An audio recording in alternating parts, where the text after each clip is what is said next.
মঙ্গলবার সন্তোষপুরের ঋষি অরবিন্দ বালিকা বিদ্যাপীঠে ফেল করা পড়ুয়াদের ফের পরীক্ষা নেওয়ার নির্দেশ দিয়েছিল সংসদ। এমনকি স্কুলের উত্তরপত্র সিল করে আনা হয়েছিল সংসদে। এই এখতিয়ার আছে কিনা প্রশ্ন উঠেছিল শিক্ষা মহলে। আশঙ্কিত শিক্ষামহল জানিয়েছিল, এই নির্দেশের মাধ্যমে ফেল করা পড়ুয়াদের দিকে হাত বাড়িয়ে দিল সংসদ।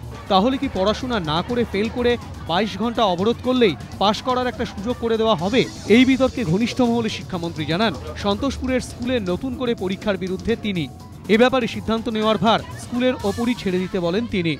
তারপরই যা ছিল সংসদের নির্দেশ তা হয়ে যায় অনুরোধ। স্কুলের স্বাধিকারে হস্তক্ষেপ যে অনুচিত, এটা মেনে নিয়েও প্রকারান্তরে ফেল করা ছাত্রীদের পাশ করানোরই বুধবার অনুরোধ করা হয়েছে সংসদের তরফে।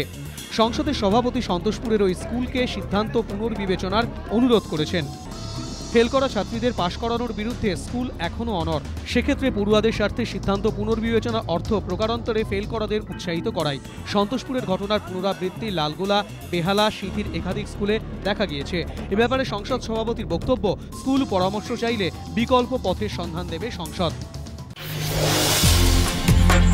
দিল্লি গণধর্ষণ কাণ্ডে উত্তপ্ত রাজধানী রাজনীতি। দিল্লি গণধর্ষণ কাণ্ডের প্রতিবাদে এদিন দিল্লির মুখ্যমন্ত্রী শীলা দীক্ষিতের বাড়ির সামনে বিক্ষোভে সামিল হন কয়েকশো ছাত্রছাত্রী। অগ্নিগর্ভ হয়ে ওঠে পরিস্থিতি নিয়ন্ত্রণে আনতে জল কামান ব্যবহার করতে হয় পুলিশকে। গণধর্ষণ কাণ্ডে ধৃতের সংখ্যা বেড়ে 5। বিহার থেকে আরও এক যুবককে গ্রেপ্তার করেছে পুলিশ।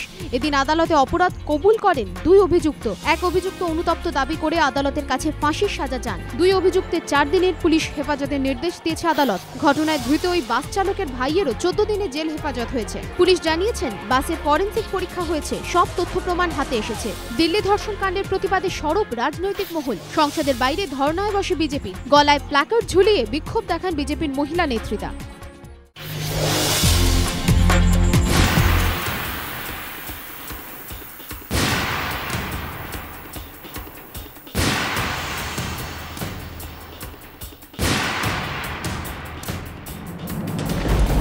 রাজধানীতে গণধর্ষণ কাণ্ড নিয়ে কার্যত এই ভাষাতেই প্রশ্ন তুলল দিল্লি হাইকোর্ট।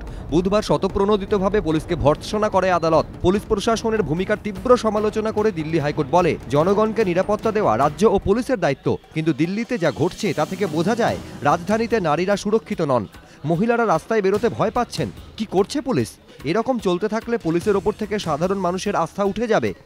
তদন্ত যাতে কোনোভাবে প্রভাবিত না হয় সেজন্য এদিন দিল্লি পুলিশকে স্পষ্ট নির্দেশ দিয়েছে হাইকোর্ট। তদন্তের রিপোর্ট হাইকোর্টে জমা দেওয়ারও নির্দেশ দেওয়া হয়। এই মামলা দ্রুত শেষ করতে 5টি স্পেশাল কোর্টে শুনানির আবেদন জানায় দিল্লি পুলিশ। দাবি মেনে নিয়েছে হাইকোর্ট। নিগৃহীতা ছাত্রীর চিকিৎসার সমস্ত দায়িত্ব নিতে দিল্লি সরকারকে নির্দেশ দিয়েছে আদালত। প্রাথমিক শিক্ষক নিয়োগের পরীক্ষায় সম্মতি দিল কলকাতা হাইকোর্টের ডিভিশন বেঞ্চ। আদালত জানিয়েছে, প্রাথমিকে শিক্ষক নিয়োগ পরীক্ষা হবে। পরীক্ষা দিতে হবে 54 লক্ষ প্রার্থীকেই। তবে প্রশিক্ষিত ও অপ্রশিক্ষিত প্রার্থীদের জন্য হবে আলাদা মেধা তালিকা। প্রথমে প্রশিক্ষিতদের মেধা তালিকা থেকে শূন্য পদে নিয়োগ করতে হবে। রাজ্যে প্রাথমিকে 34,559টি শূন্য পদ। রাজ্য সরকারের হিসেব অনুযায়ী প্রশিক্ষিত প্রার্থী রয়েছেন 11,000। আদালতের নির্দেশ, প্রশিক্ষিত প্রার্থীদের মেধা তালিকা থেকে প্রথমে শূন্য পদ পূরণ করতে হবে। বাকি পদের জন্য অপ্রশিক্ষিতদের মেধা তালিকা দেখা হবে। প্রাথমিক শিক্ষা পর্ষদের সভাপতি জানিয়েছেন, দ্রুত পরীক্ষার দিন ঘোষণা করা হবে।